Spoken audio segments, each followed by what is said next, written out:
En Fragility of Peace Commodore Cresdenhead. The death of a mad king in the British Isles has led to doctrinal chaos and a fracturing of the Catholic Church. After a plague eradicated the illustrious House de Normandy, a once beloved lord was chosen to end the interregnum. The power got to his head, and he believed himself above God. For that, he and his descendants would pay a price far greater than he could have ever imagined.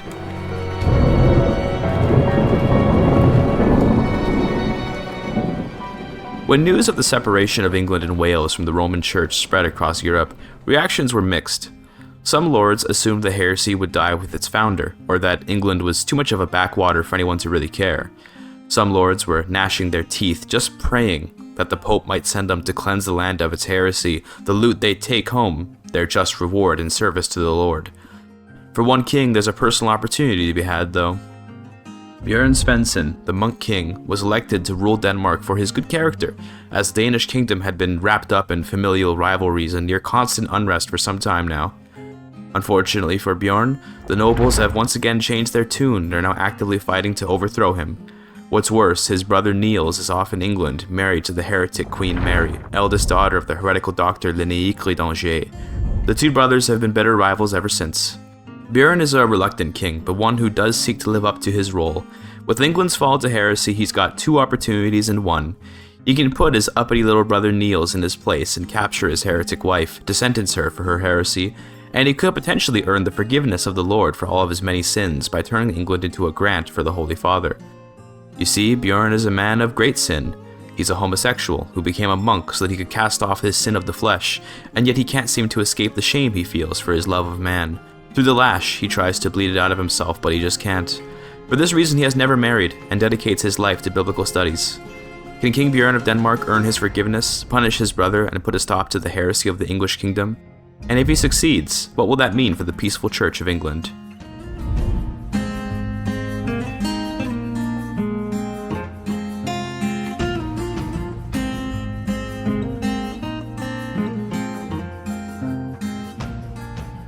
The treacherous Danish nobles had started their war while King Bjorn was absent, attending a wedding off in Brittany, one of the many royal duties of a king.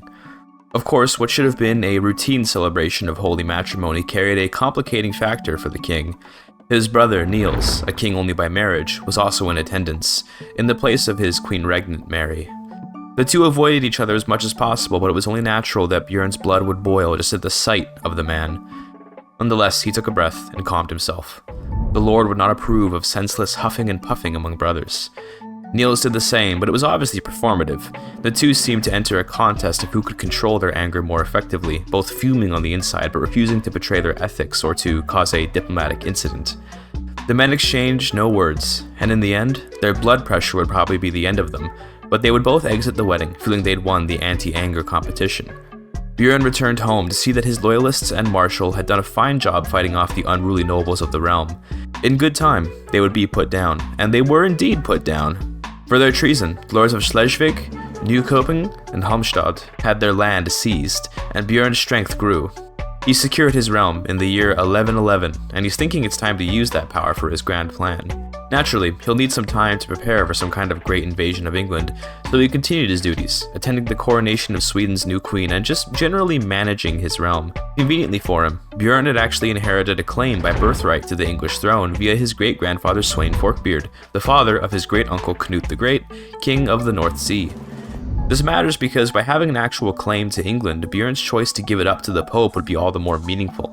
On the evening of August 8th of 1114, an intercepted letter between Niels and a would-be assassin was presented to Bjorn. It seemed that if he'd not been caught, a disgruntled noble from the previous civil war would have been willing to sink a dagger into his king's back. The man was interrogated and admitted to the long-term nature of Niels' plan. So much for pacifism. Sure, honorable war amongst soldiers is a sin, but the express murder of a king isn't above the peaceful church, apparently. Niels' agent was executed for treason, and Bjorn decided the invasion of England would have to come a bit sooner than previously planned. The invasion was slated for the next year. England and France had already come to blows over control of Normandy, as was to be expected, and on account of that, the English were vulnerable. Queen Mary had recently been disfigured in battle against the French, and her only daughter, Constance, is ill. The pressure must be getting to her. Bjorn prepared the fleet in the fall of 1114, getting it ready to cross the North Sea for next summer.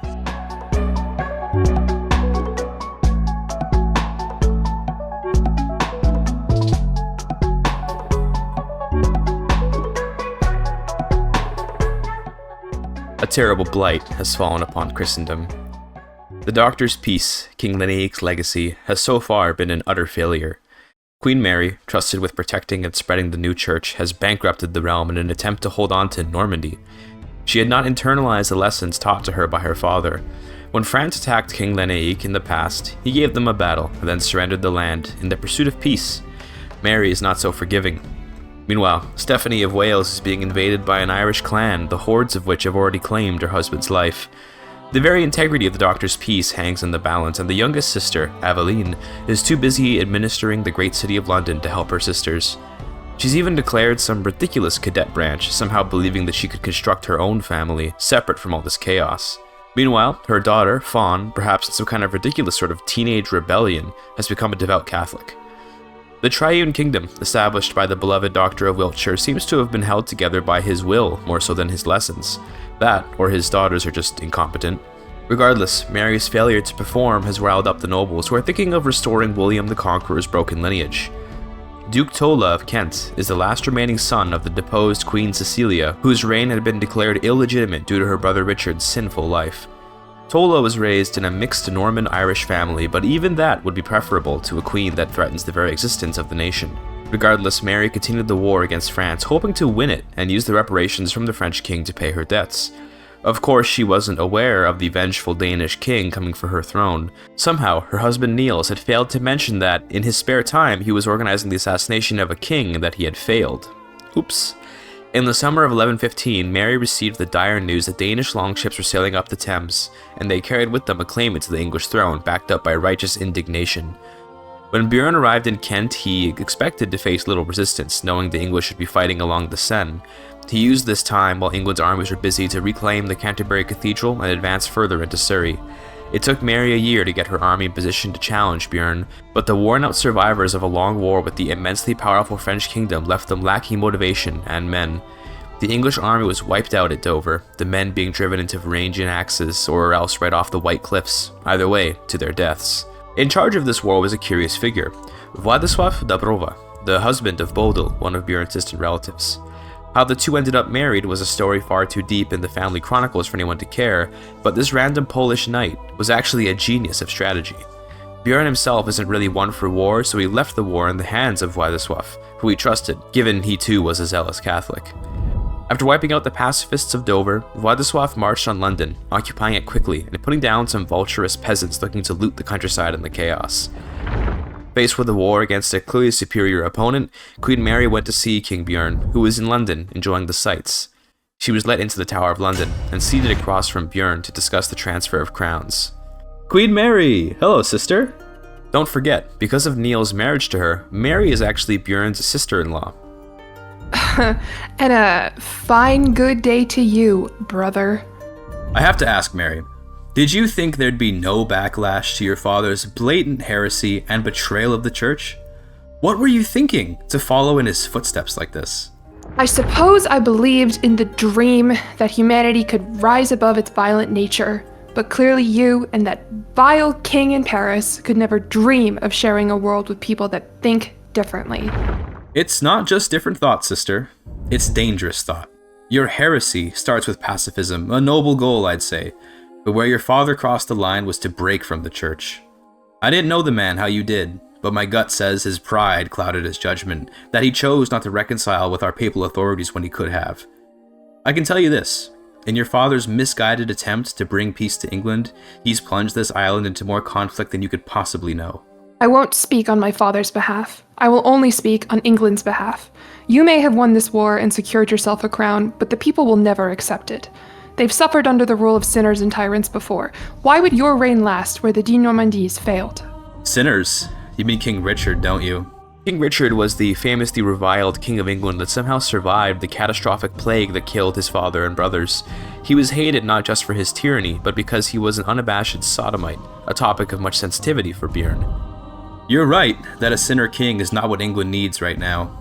That's why, once I've rid this land of your vile heresy, I will give this land as a gift to the most righteous authority below heaven. The Pope will be the ruler of England, should things go my way, and his rule will bring a permanent peace here. I'm sure your Pope will make for a great ruler, brother, should things go your way. The two sat in silence for a minute, as if Mary's words carried some threat or some hidden truth. After some time, she took off her crown and placed it on the ground. Well, you earned this. Congratulations, my king. A half-hearted curtsy, and she turned, leaving the tower, presumably to return to her domain in Wiltshire. Mary did have a point. Bjorn would be facing an immense resistance from the peaceful church and its followers. He must resolve himself, and prepare to do some terrible things and cleanse this land. He's not a particularly wrathful man, but there is space in the Bible for the righteous fury that sometimes pushes ordinary men to take drastic, extraordinary action. Surely this is one such space. Bjorn didn't like wearing crowns in everyday life, so he took Mary's crown, placed it into a chest, and had it returned to Luskila. He'll be waiting for the pacifist response to his conquest. Their response would be divided between support for Queen Stephanie of Wales, Mary's sister, and Duke Richard of Wessex, a great-nephew of William the Conqueror via his half-sister Emma de Canterbury. Nonetheless, opposition to Bjorn's rule was clear, and he once again assigned Władysław to put down the rebels. The first war to overthrow Bjorn in England began in May of 1118. In an effort to demoralize his enemies, Bjorn paid town criers across England's cities to announce the dire consequences for those that would resist. The Kingdom of England is undergoing a cleansing of its great heresy.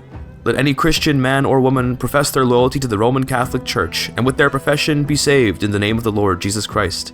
Any who continue to live as heretics, they face hanging by the neck until death and an eternity in the fiery pits of hell. So is decreed by His Royal Highness, King Bjorn Estridsdatter, rightful King of England and humble servant of God and the Pope. Despite these threats, the pacifists continued to resist. Shortly after Richard's rebels began their war, did Queen Stephanie's supporters also begin an outright rebellion. England has entered a three-way civil war, with the rebels fighting each other and Bjorn so they can uplift their candidate to the throne. It begs the question of what the point of all this pacifism was if it would just lead to even more war as it has now. Regardless, the restoration of a proper Catholic order will surely see actual peace return to England soon.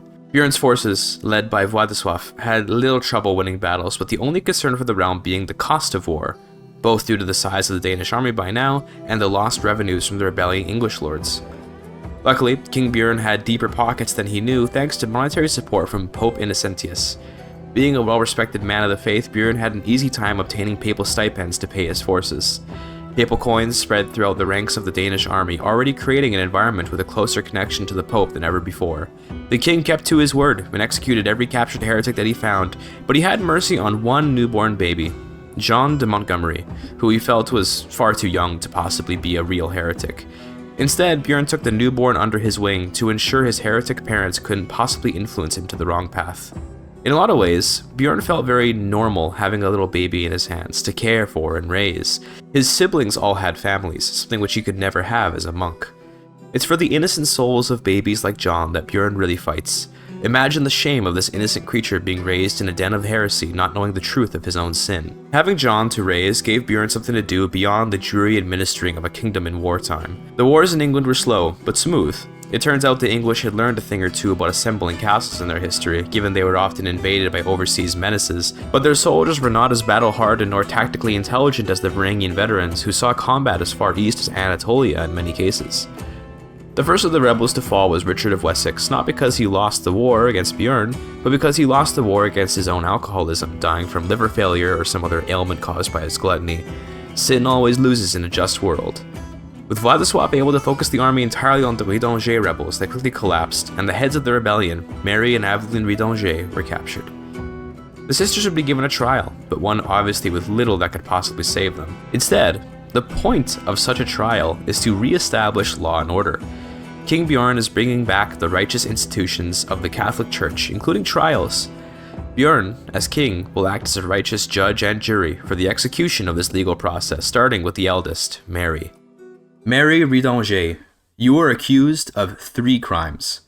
The treason of making war against your king and brother-in-law, heresy, as you follow a church which is not in communion with Rome, and finally, you have led others into heresy, as England has seen mass conversions since your rulership. What do you have to say for yourself? This is an obviously biased court. Biased towards continuing to put power in the hands of a church that only wishes to make war and be worshipped. Biased towards preventing any kind of progress for humanity. Biased towards keeping heathens in the dark to manufacture more lootable nations. You fools have replaced God with bureaucracy and have spat upon Christ's dedication to humanity. My life may be forfeit once this trial is done, but your souls have been forfeit from the outset. Now hang me by the neck and stop wasting my limited time left on this earth. A spirited defense, Mary. However, I didn't hear a denial of any of your crimes.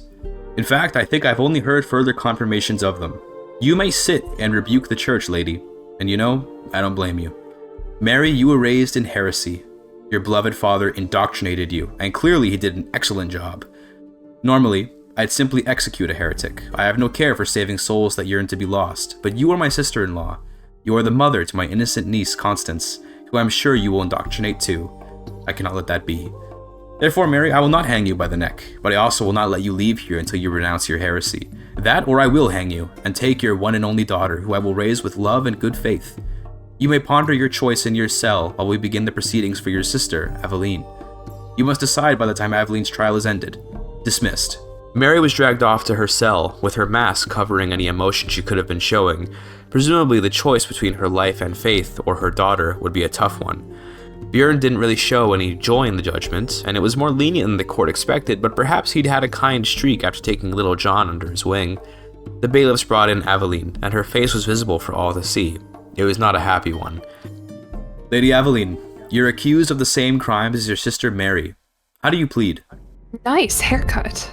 Bjorn scoffed at the obviously false compliment. How odd, trying to earn some sympathy from the court? You're a monk, aren't you? A monk and a king. What a strange combination. Your father was a king, and you became a monk. I know of only a few reasons why a king would make his son a monk. Are you a bastard? Gasps erupted from the crowd. This procedural trial has turned out to be quite the drama. I'm a monk because I only seek to serve the Lord. I chose to become one in my adult life without pressure. That being said, it is true, my father had many women, but I was legitimized and made a full member of my family. My father even married my mother while she carried me. There is another reason why men become monks, you know. And that is? A convent is a good place to hide a reluctant homosexual. The court erupted into boos and gasps. Bjorn couldn't help but turn white. He often had nightmares about such a scenario, a public outing. I can tell just by looking at you. You're very clearly a sodomite. We ladies, we have a way of sniffing out false men. You have quite the nerve for someone who might be able to save her life with the right words, Lady Aveline. I haven't heard a denial of your crimes. I sincerely doubt that a creature like you would ever recant her heresy. For that you will hang by the neck. Dismissed. And I didn't hear a denial of your crimes either. I'll be seeing you in hell. She was hit over the head to silence her and prepared for her hanging, to be done presumably quite soon. The imprisoned Mary was brought back out to decide her fate. She chose life and renounced her heresy. She would be banished from the realm, but allowed to see her daughter, so long as she remained loyal to the Catholic world. She took refuge in her sister Stephanie's realm, but Stephanie herself had been deposed by upset Welsh lords, putting her daughter Joanna in charge. The local Welsh lords were trying to keep the Scots from conquering them with little success.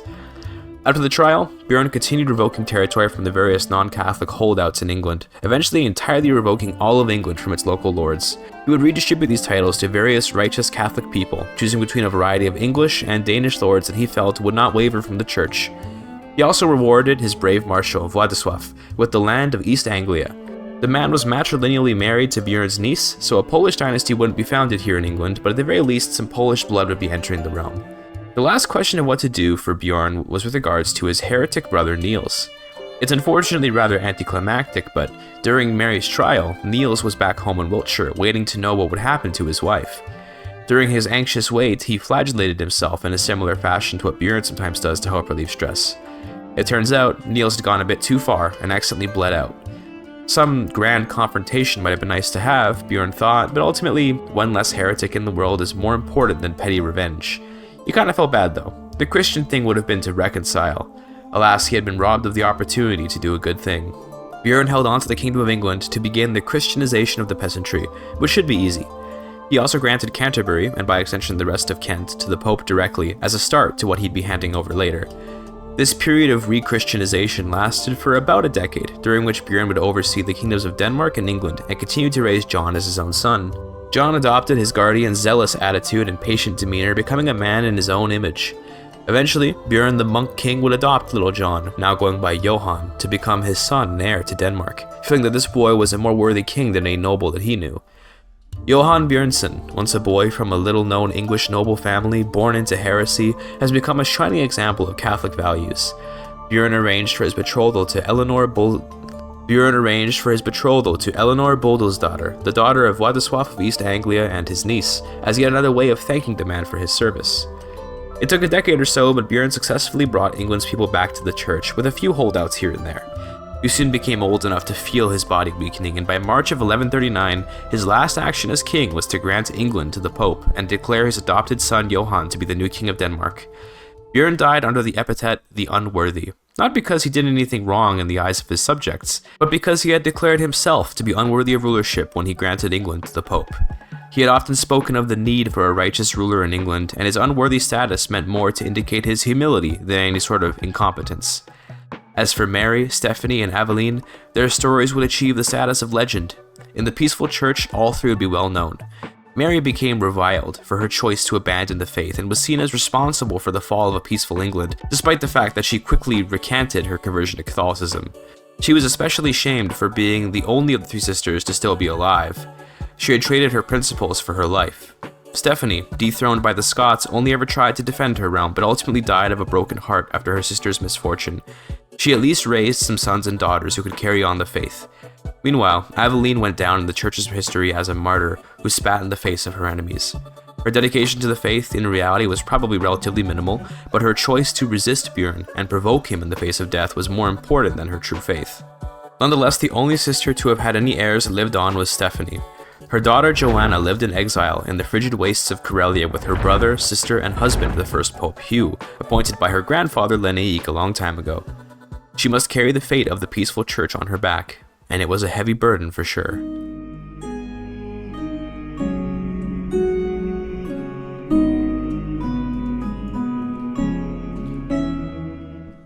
The Finnish winter's cold cuts through even the strongest of wills.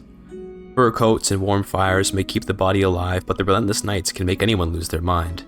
The question is, what are Joanna and her family doing here?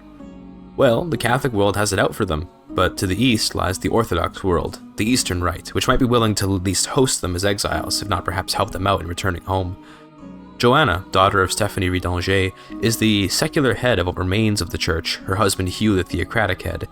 She's an ambitious and arrogant person, which might make the need to get help from another king a bit embarrassing, but there's more at stake here than one woman's ego.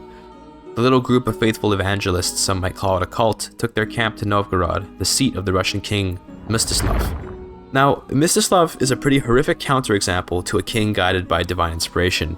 On the contrary, he is covered in scars from his venereal disease, and he has a great temper motivated by the pain of those scars. Nonetheless, he is the king, and so it's important that Joanna get into his good graces. As she travels through the region, she's sure to spread the message of the pacifist church, bringing many new converts to the faith. There's some worry that the king might not like these conversions, but at the same time, the people being converted are mostly irrelevant peasants, and in too small numbers to be meaningful for most of the blue bloods. Upon arriving in Novgorod, Joanna received an audience with King Mstislav. His throne room was cold stone, but warmed by fires. This part of the world is only a little bit warmer than Karelia, but it was enough of a difference to feel almost like a new home. If only the lecherous man on the throne weren't there to demand their attention away from the castle's warmth. My gods tell me you come as refugees from West. Tell me your story, and I'll consider letting you be guests of my kingdom. He was gruff, perhaps a bit rude, and he did not speak with the royal dignity that would otherwise be expected, but so far this seems to be a relatively normal interaction. Greetings, my king. I am Joanna, eldest daughter to the late Queen Stephanie of Wales. I have with me my family and a few loyal followers. We were removed from our thrones in England and Wales by warmongering Catholics from Denmark and France. My mother died in exile. My eldest aunt lives in shame, the life of her daughter hanging over her. My youngest aunt was martyred to instill fear in the hearts of my people.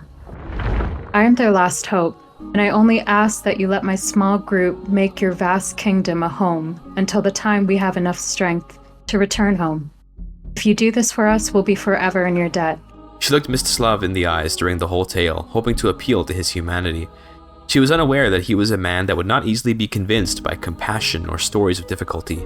So, you're one of many failed lines of nobility. Why should I host you? You're from Western Church, yes, and your very presence threatens my connection to Patriarch of Constantinople, and my own Patriarch here in Russia. I'm gonna have to ask you to prove your value to me. What could she possibly offer to this king? She has no money, no army. All she has is conviction and desperation. Her hesitation could be her death with a king like this, so with little thought, Joanna reached into that conviction and pulled out an answer. I offer you entry to heaven, my king. Silence took the court for a few seconds before Mstislav settled back into his throne and laughed. You know, we here in Russia, we come from a land of many faiths. The Eastern Church won out, and that works fine for me. I'm not looking for a new way to divide my people. He waved his hand to signal that they should be removed from the court, but as the guards moved forward to escort Joanna and her party out, the king spoke up once more. Actually, I have an idea. On board, I'd like to make a deal with you.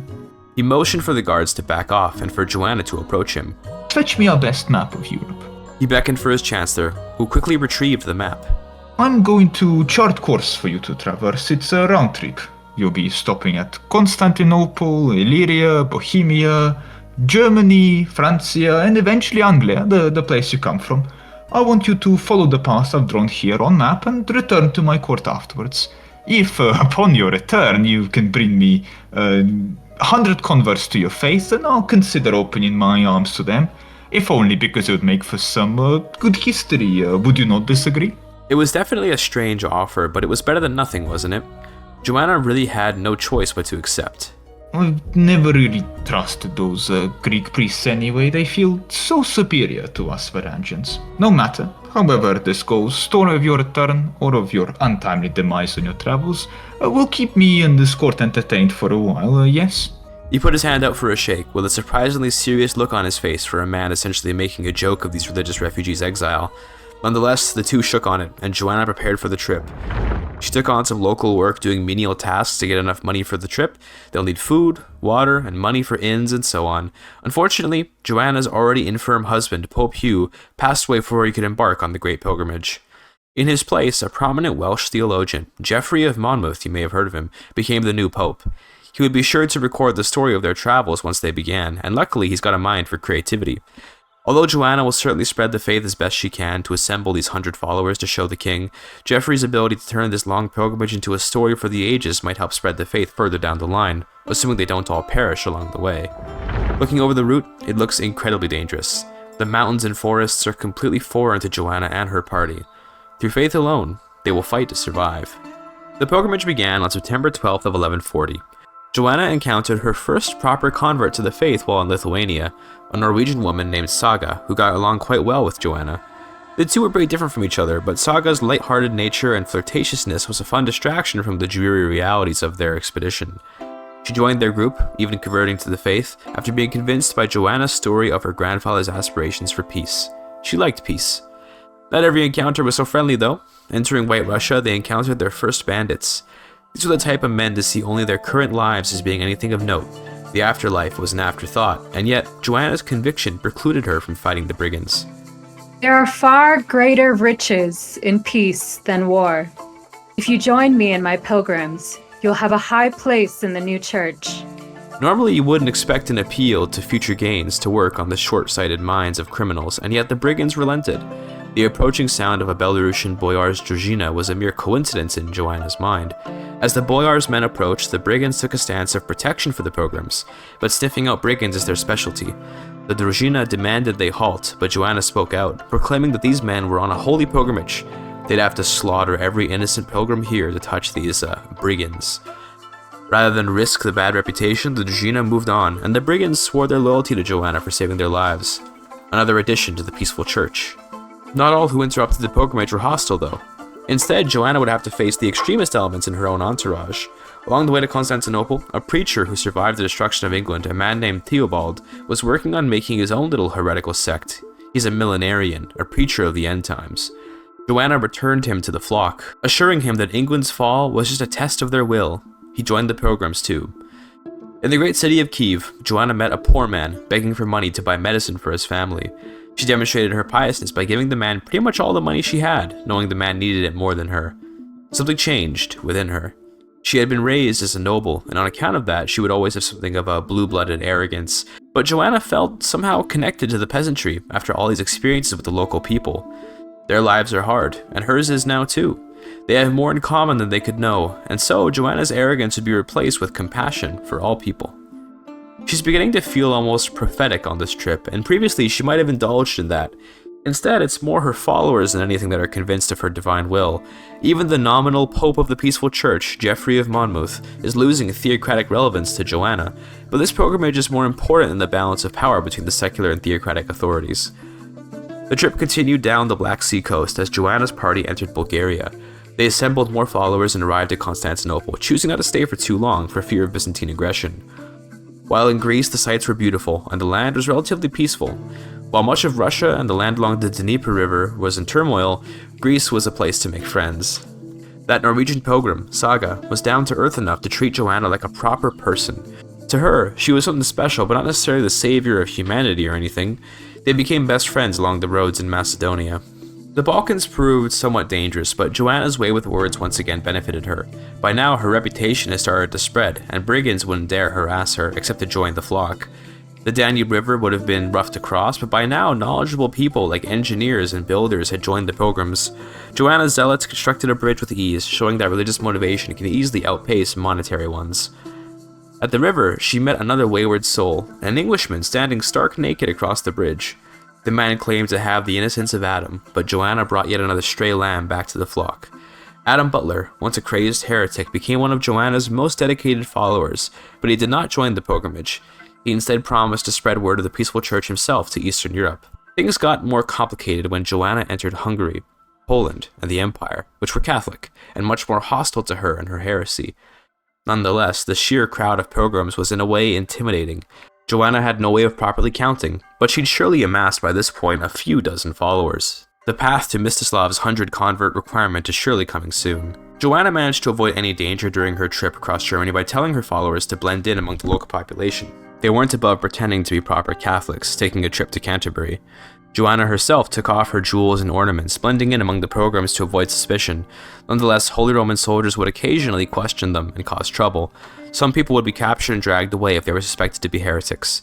There was nothing to be done about it but pray.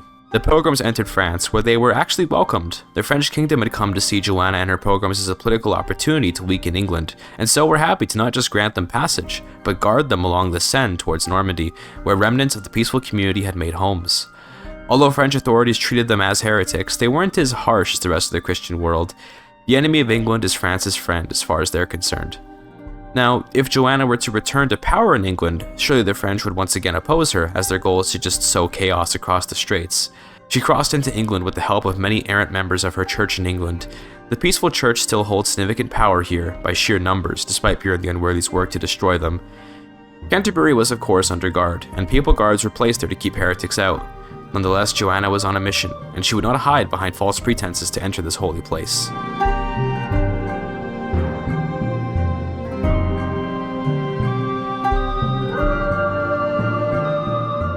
The tension was high at the Canterbury Cathedral, with papal guards brandishing their weapons, and the stoic pilgrims Joanna acquired staring at them defiantly. It felt like a fight might go down. Joanna stepped forward.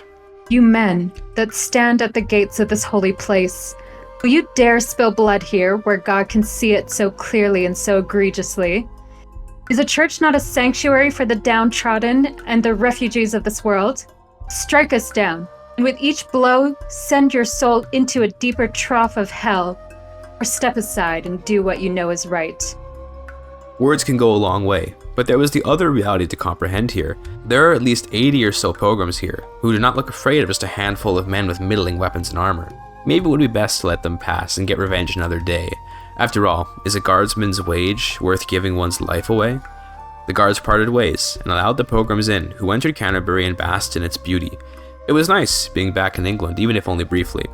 Truthfully, Joanna had been in exile for a while, and she spent most of her time before exile off in Wales with her mother. She'd often visited England to see her aunts and cousins though.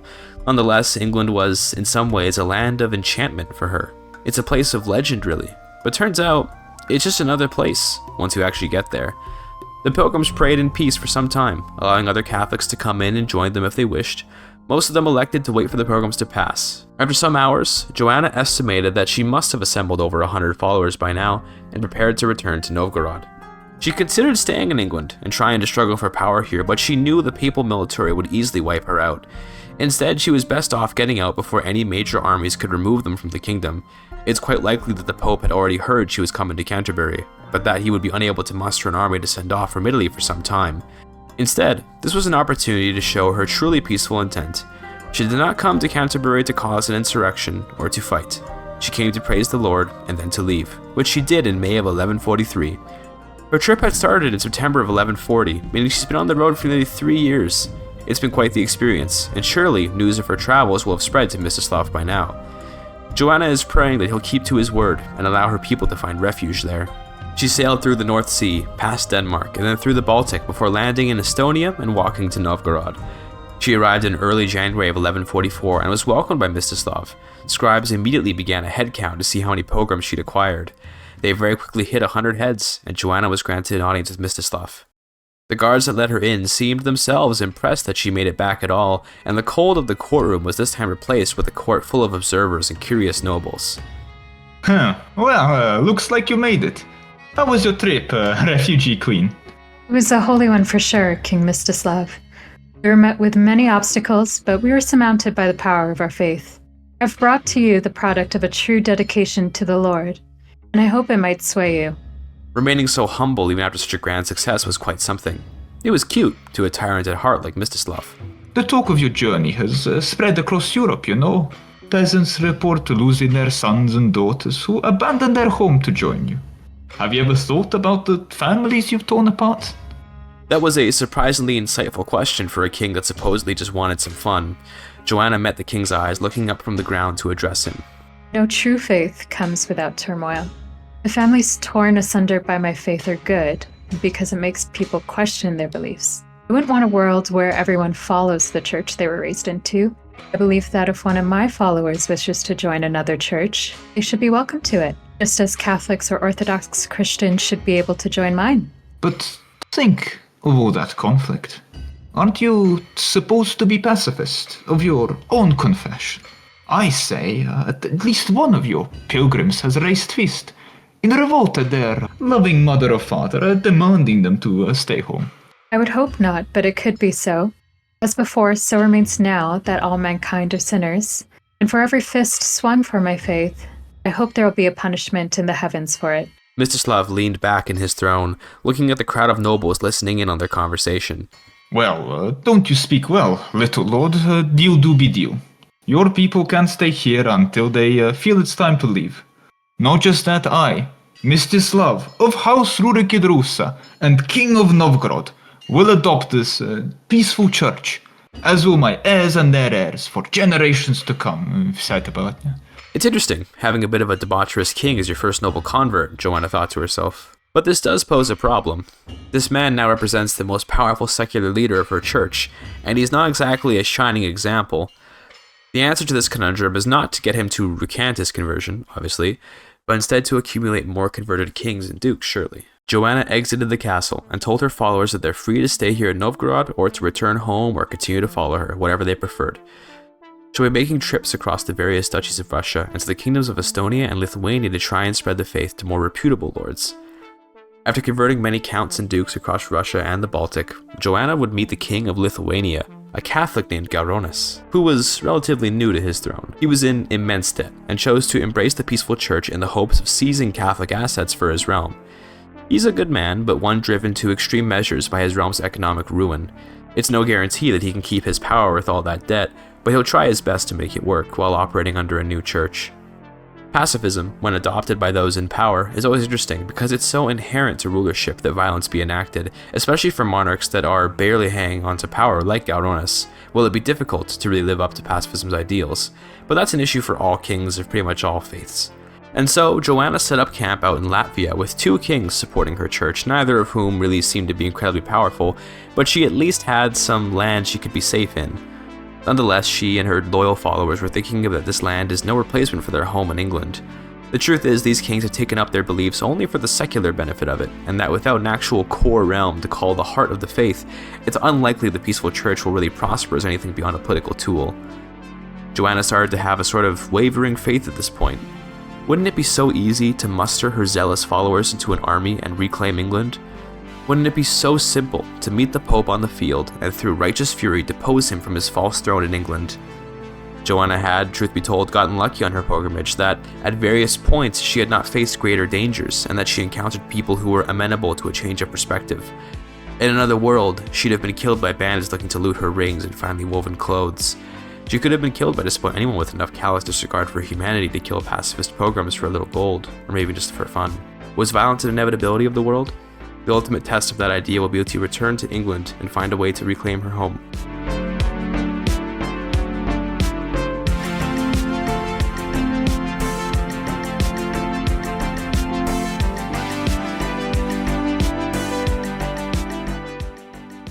Before setting out to England again, Joanna got in touch with the Queen of Estonia, converting her to the peaceful church. She was yet another convert born of opportunism who was in hot water with the Orthodox Church for her sadism and cruel behavior. She joined the peaceful church both to bind herself to her neighbors in Russia and Lithuania, and to avoid the Orthodox Church's dislike for her. Some people just want a big reset button, and in some ways, a new church can be appropriate for such a goal. Regardless, the third monarch to join the ranks, being yet another undesirable member of the church, made Joanna certain that she must return to England to become a truly righteous monarch and to restore her pope, Geoffrey of Monmouth, to his state in Canterbury. She first traveled through the Baltic states and the Prussian coast to reach France. She traveled with just her most loyal followers and made it to France without detection from Holy Roman authorities. She received the most curious news, though, that while on her travels, there was actually quite a bit of turmoil in England. It seems that the papal armies she suspected would be arriving from Italy to apprehend her had indeed arrived. Their landing in England had caused quite a stir, as the local English lords enjoyed what they believed to be relative autonomy from the papal states. That made them believe that things were changing, and several dukes in England declared their independence in the mid-1150s. This is good, as it might also mean that members of the Doctor's peaceful church might just find themselves out from under the thumb of papal oppression. Of particular importance, the county of Kent, containing Canterbury, had declared its independence from the Pope.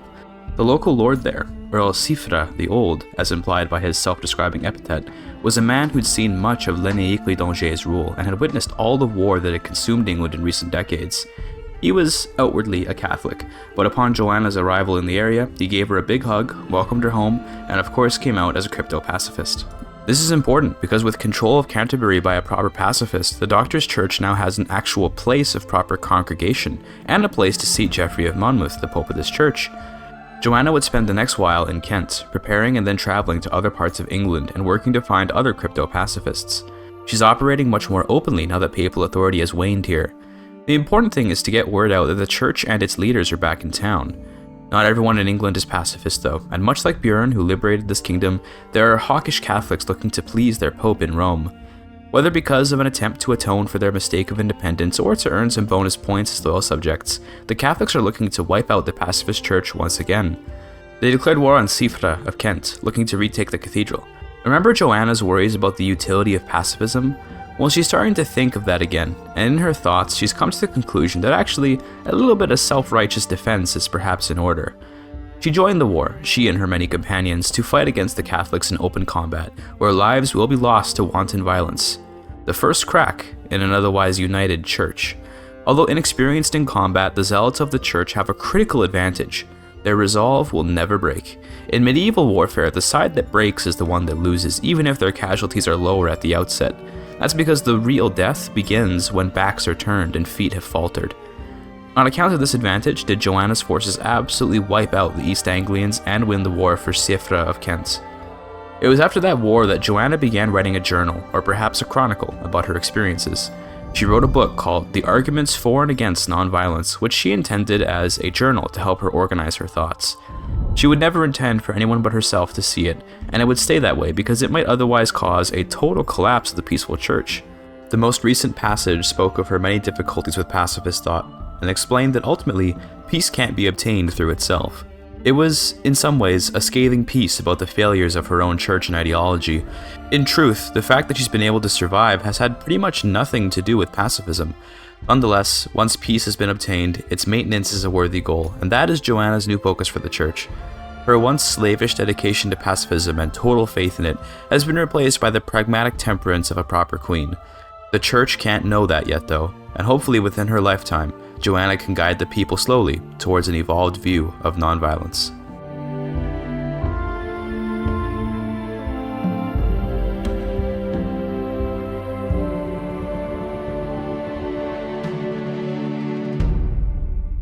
Joanna traveled to northern England, satisfied that she'd found enough crypto-pacifists in southern England.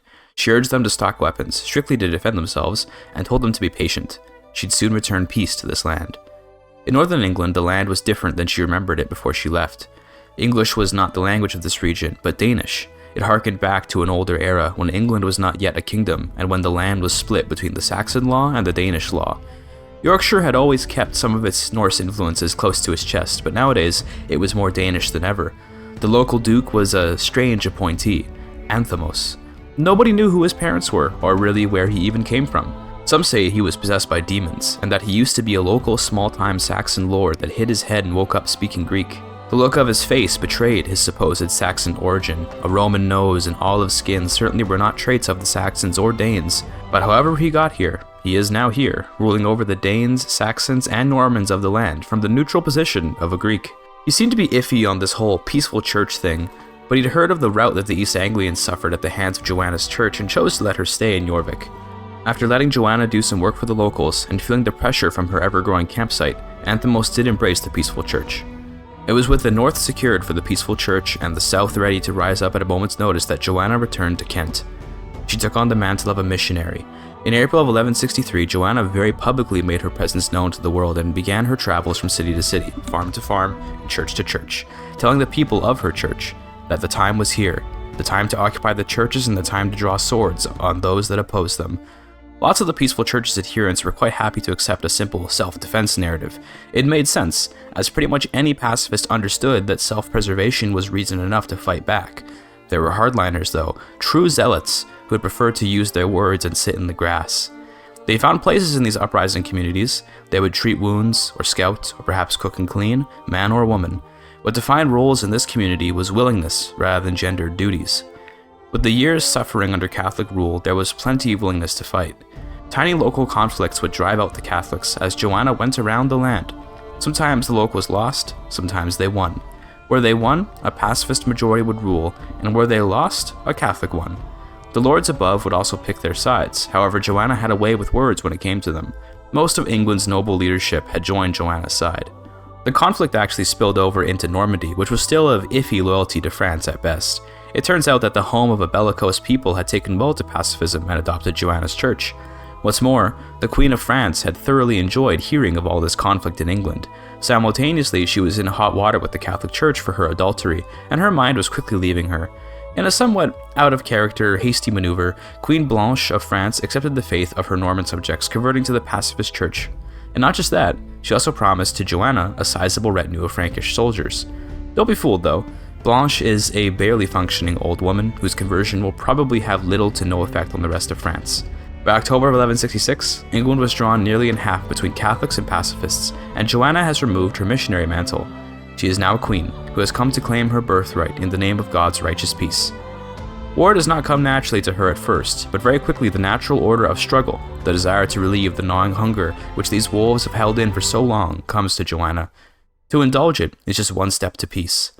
After occupying Sussex and setting up camp to use it as a beachhead, Joanna wishes to cross the Thames and take London, with which she could surely secure the kingdom. She met on the field with a pre-assembled papal army, which presumably was there expecting an invasion. They backed off, seeing Joanna's army cross the river, and instead went around it, reappearing in Sussex, while Joanna finished up the siege of Surrey. She began the siege of London, but abandoned it to take the fight to the pontifical forces. The papal soldiers weren't as motivated though, as they were mostly composed of mercenaries that worked for mere coin. No coins could outweigh God's wrath, and so, the various Italian, Catalan, French, and German mercenaries that made up the enemy's army were routed and annihilated. Some of them were captured to be sold back to their companies, and others were recruited into the church. How genuine their conversions were will be between them and God. After the papal army routed, the war did not end. Instead, calls for peace were met with more defiance and the promise of more fighting. Soon, London fell, and when the papal armies returned, Joanna ignored them to siege Berkhamsted. the successful capture of which convinced the Pope to see reason and give up England, lest his mercenaries be once again slaughtered. Peace prevailed this time, when the Pope delivered to Joanna her crown of England. Joanna, of House Stephanie, a cadet branch of the dynasty Riedenger, she still has an England to unite and a people to lead. Until she's crowned, though, the rest of England likely won't recognize her. The real question now is, should she await their submission or demand it? Those unpleasantries aside, a coronation is due, but there's a bad history to those here, isn't there? During the de Normandy's reign, the entire direct male line of William the Conqueror died at 3 consecutive coronations to a horrible plague. A curse upon that line, for its immense violence, many pacifists would say. Others with less zeal in their hearts believe it to be a generally English curse. It seems Joanna won't fall for the cursed coronation this time though, as she received her crown without issue. At least, no coronation issues came up. Instead, Joanna continued to create questions for her flock when she declared war on the Danish Catholics of Lancashire and Northumberland. You see, she was quite certain the pacifists in York, Wessex, and Kent would swear fealty, but the staunch Danish Catholics, the ones who had conquered England and sent her into exile, they were unlikely to submit. Rather than even give them a chance, Joanna pounced while her army had momentum. She commemorated the conquest with the founding of the Order of Peace, a holy order dedicated to raising good pacifists with the knowledge of martial arts and swordsmanship. The idea is to learn how to fight, so that if fighting must happen, they'd be ready, and yet many were questioning who would even dare to fight them at this point with their now fierce reputation. Despite misgivings about the change in pacifist ethics going on here, many were actually happy to see a more practical application of pacifism. This demonstration of strength that Joanna showed made England submit to her those parts it didn't want to willingly, while it also demonstrated that she could protect her people and gave a good reason for those remaining to join willingly. Joanna first gave out the land she had acquired up to now, giving out duchies to a mix of Danes, Englishmen, and other personal friends of hers, like Pukuveras, a bodyguard she picked up back in Lithuania. She felt it right to reward her most loyal followers with land, even if it was an awkward cultural match. Wessex and York joined the kingdom with little fuss, however East Anglia was ruled by an interesting figure, Queen Mother Eleanor the Plump. She's the daughter of Władysław the Hawk, who you might remember was responsible for much of the war in this land. His lineage is split between the two kingdoms, with his daughter Eleanor ruling East Anglia as a pacifist who converted in the wake of Joanna's conquests. Meanwhile, his great-grandson, through Eleanor and the adopted English peasant Johann, named Bjorn II, holds the crown of a Catholic Denmark. That means East Anglia's ruler is the mother of the King of Denmark, and as such, her land will pass to him on her death. This will surely be a problem one day in terms of the sovereignty of England and Denmark, but there's no chance that Joanna could declare war on a fellow pacifist without ruining her reputation among her own people. She'll have to leave that issue to the future. With England united, Joanna had just one more piece of land to take. The kings of Alba had, in the turmoil of England and Wales, taken a small piece of land and all of Wales itself. The mouth of the Severn, where once Lénéic Riedenger called home, has been integrated into Alba's Welsh holdings. Joanna continued to make her church waver, with the declaration of war on Alba. At the very least, these conflicts ended relatively easily and little blood was shed, but Joanna was starting to feel a bit more like a run-of-the-mill monarch to some of the realm. Regardless, most people dismissed these criticisms as the writhing pains of a new realm, and Joanna's rule was quite secure. By January of 1176, the kingdom's pacifists had become the dominant force, and in good time, Joanna's missionaries will continue to bring Catholics into the fold. Like Lénéic before her, she won't use force to push her faith onto her people, but instead, she'll slowly bring them in by convincing them of the superiority of pacifism. No matter an individual's beliefs, it's hard not to want to be on the interesting side of history and join Joanna's side in the conflict. Off in the east, her work to spread the peaceful church seemed to be quite successful, with the Russians and Estonians having spread the faith, but the Lithuanians were returned to the Orthodox Church. Still, 2 kingdoms of 3 is not bad. One day, a network of pacifists across Europe could see conflict reach the lowest levels in centuries. Time will tell how the Russians and Estonians do, though. With the kingdom secured, Joanna prepared to enjoy a fruitful reign and to continue advancing the meaning of pacifism.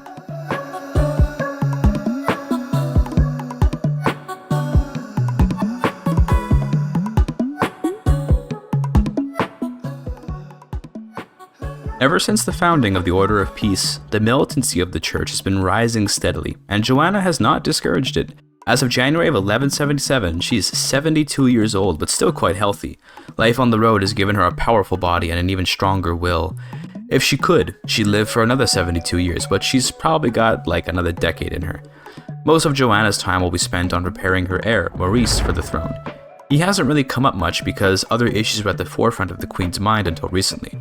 Maurice is a pretty excellent representative for the peaceful church, given he's compassionate, content, and humble. He's the kind of person you'd never expect to engage in armed conflict, and although Joanna wants pacifism to take a more active role in the world, she can certainly appreciate an adherence to the old principles. The only real problem with Maurice is that he's already really old. This is the issue with a long-lived queen, of course.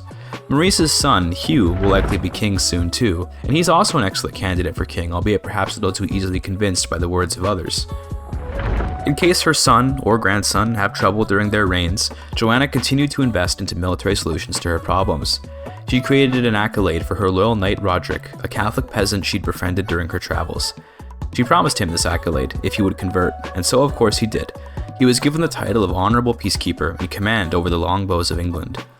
Since she'd made an English accolade, she worried about alienating her Danish subjects, so Joanna also created the Sword Stopper title for a Danish noble named Tord. He would lead the heavy infantry, and the hope is that by giving high roles to both English and Danish knights, there will be a further sense of equality between them. Although Joanna wanted to do more for her realm, a plague began spreading through the kingdom, and she rather unwisely underestimated its virulence. Her son caught the plague, since he was the court's physician. Soon after, Joanna caught it too, and no matter the strength her travels gave her, the bloody cough would certainly spell her doom at this age. Joanna's son, Maurice, died from the cough, leaving the inheritance to her grandson, Hugh. He's probably a better candidate for king anyway, given his personality and age. Soon after, Joanna began writing the last section of her journal. She didn't know it would be the last one, but maybe subconsciously she wrote it with the sort of fated mortality that any dying person would feel. The passage went, I feel as if I've entered a loop of history that I desperately want to break free from. My grandfather, Lenaik, successfully created a kingdom of peace, but upon his death his heirs failed to keep a hold of it. I've reclaimed that kingdom, but I'm uncertain of what will happen for my grandson. I've become a legendary figure here in my time on Earth, and that keeps both my kingdom and my church united. Hugh is a good man, but I fear he doesn't have that spark of leadership that would give him what he needs to control the land and to protect it. The Catholics will come for us, nearly certainly, and I'm confident in my brave knights to defend us, but we must stand a united front. I fear the church will split over the black and white sheep, those who are pure and those who have sullied themselves with war, as I have. We can't possibly stand another invasion if we're fighting ourselves. I suppose I won't live to see if the cycle repeats, but I fear as well that I won't be able to do anything that can stop whatever's coming. I don't know the future, but I get the feeling something wrong will happen when my grandson becomes king. He's a good man, but he's not me. She would have written more, but her coughing suddenly got a lot worse, and as fluid filled her lungs, breathing became harder and harder. She fell to the ground, heaving for every breath before falling unconscious. Her body would be found next morning, and the process of succession began. Hugh came to the room to pay his grandmother's body some respects, and he quickly discovered her journal, but he's a respectful man. He did not read it, and instead, before even looking at it, threw it into the fireplace. Whatever his mother's last thoughts were, they were her private thoughts, and neither he nor the world had any right to them. Hugh was a paragon of a man, and a loyal adherent to strict pacifism. He's exactly the kind of dove that Joanna feared would be eaten by the wolves of Catholic Europe. Upon becoming king, a sort of informal split in the church came to be. While certainly not seeing themselves as heretics, the lords that felt violence could be used to uphold peace would become known as Joanites, while the hardline pacifists simply called themselves pacifists. The Joanites are a group composed of black sheep who found their dedication to peace rejected by the orthodoxy of their church. They are scorned, but do not scorn their fellows, the white sheep they call them. You see, for there to be peace, there must be pacifists, yes, but there also must be those who are willing to fight to maintain peace against outsiders. For now, the divide is small, but even a tiny crack can eventually become a fissure with enough time. The Joanites do not currently pose a threat to the realm, in Hugh's opinion, given they actually have announced their strict loyalty to the church and to the kingdom's defense, but King Hugh worries about what conflicts these radicals one day might drag him and his kingdom into. Lords like Pukuveras of Lancashire and William of Northumberland are the head of the current Joanite movement, and they think Hugh will make for an excellent king, at least they say that. Who knows what murderous intents they have in mind. Regardless, Hugh will need a coronation, and he will have to decide how he wants to rule. Naturally, he made an oath of peace, and peace he did maintain. Hugh provided for England some 5 good years of peace, during which he handled a plague very well, After the plague, he moved the English capital down to Kent to associate the throne more closely with the Canterbury Cathedral, and because it was nice to have an ocean view. Everything was going well for him, as his wealth ballooned and the scattered Catholics of England joined the Pacifist Church. But in February of 1191, the Catholic world redirected their crusades from the Middle East to somewhere a bit closer to home. They looked at England and prepared to bring down upon them the fury that they refused to embrace. The Joanites looked to Hugh and his passivity, hoping he'd see that without some massive preparations, he'd soon take all that his grandmother Joanna had built and put it in the trash. He held his ground. Hugh would not compromise his principles, and for that, the Joanites might just take matters into their own hands. The issue with Hugh's pacifism right now is that these Catholics are not people that can be reasoned with. The Pope will continue to send monstrous invaders after this kingdom to sack it and destroy it over and over until the pacifists give up. Hardliners, like Hugh, are perpetuating violence in the view of the Joanites by not putting down those that would provoke more violence. At the same time, what could Hugh really even do? If he joins the Joanites, then sure, he might be more able to defend England, but the Catholic world is still an overwhelming force in a lot of ways. The Joanites are panicking, just like the pacifists are, and that panic has translated into animosity towards each other. Nonetheless, whatever they choose to do will be the subject of another story. The black sheep of England may have to bare their fangs if they hope to maintain their kingdom. Operating in the shadowy background to help those that spit on you for your work is no easy task though, and whether the Joanites simply betray the pacifists or work to support them against the Catholics remains an open question. It begs another question though. Has Dr. Linnaeus' pacifism even resulted in less conflict for England? Would this land have been better off under William the Conqueror's descendants, one unified Catholic nation? It's impossible to say, but what is certain is that England has become a huge thorn in the side of the Catholic world, and that maybe other parts of it could soon be inspired to promote heresies of their own. Joanna's time in exile taught her many things, and those lessons, in one form or another, have found their way to England's people. She'll be remembered as a saint of this faith forever, but those that remember her might not live to spread her memory for long should Hugh fail to protect the kingdom. With that, I say, thank you for your time.